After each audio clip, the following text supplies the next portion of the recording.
Were you that kid, the one teachers loved because you never ever caused any trouble? Or maybe you were the one adults were always calling mature for your age? Well, here's what psychology has to say about that. Some kids don't really lose their childhood in some big dramatic way. Instead, they just quietly outgrow it. There's no single moment. It's more like they just gradually start taking on more and more responsibility. And that right there, that quiet realization that someone's got to step up, and it might as well be you, that's really the heart of it. So today, we're going to dive into how those patterns, the ones you learned in silence, can really shape who you are as an adult.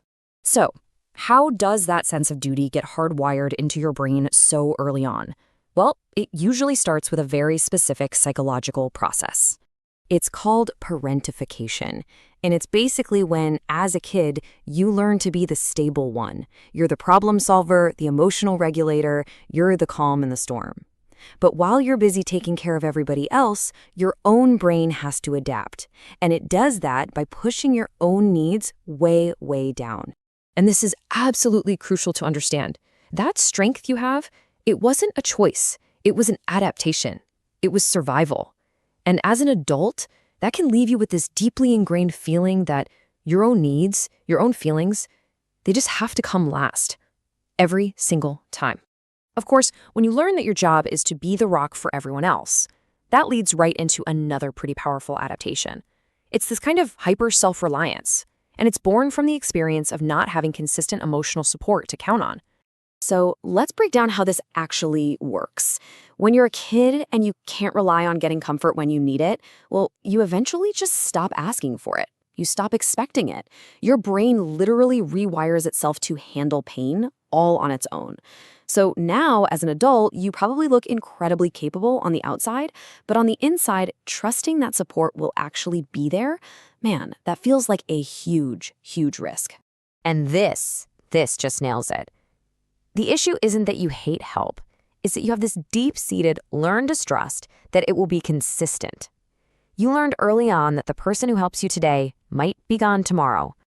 Now let's see how this all builds on itself. This early need for self-protection, it actually forges another key skill, becoming a quiet, incredibly sharp observer. Think about it. If your environment felt unpredictable or tense, you had to become hyper-aware of every little social signal just to navigate it safely. It was a survival strategy. Your brain essentially became this highly sophisticated radar for emotional data.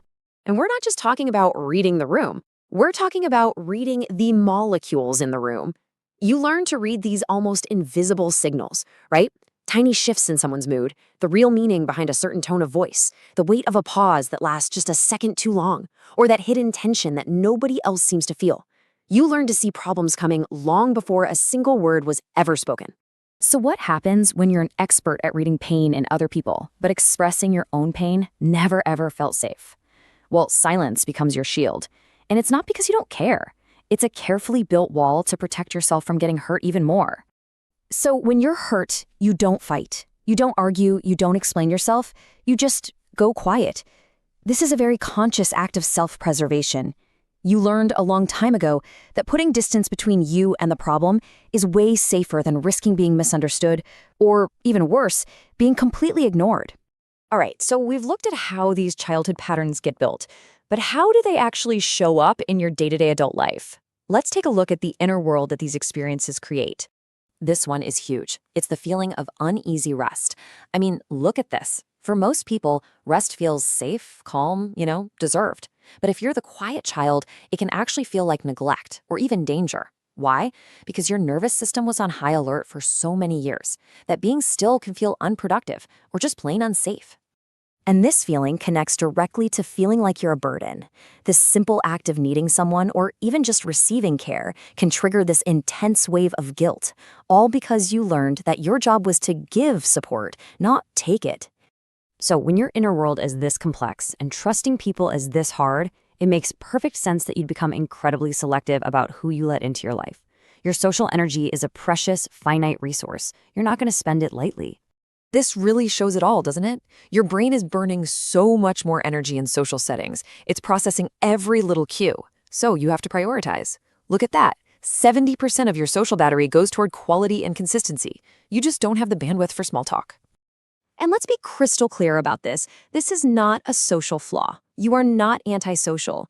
It is a smart, deliberate choice to save your energy for the connections that are real, deep, and actually trustworthy. Okay, so we've seen how all these patterns are formed, but the most important part of understanding them is knowing that they do not have to define your future. Moving forward, though, it does require a pretty fundamental shift in how you see all of this. If you only take one thing away from all this, let it be this: you are not broken. These traits are not flaws. They are sophisticated adaptations that your nervous system developed to handle an immense amount of pressure when you were very, very young. Really let that sink in for a second. Whatever happened, whatever pressures you had to deal with, the wound that it left is not your fault. And here is the pivot. Here's where you take your power back. While you didn't cause the wound, the healing, that is now your responsibility. And that's not a burden, it's an opportunity. And what if healing isn't about fixing something that's broken?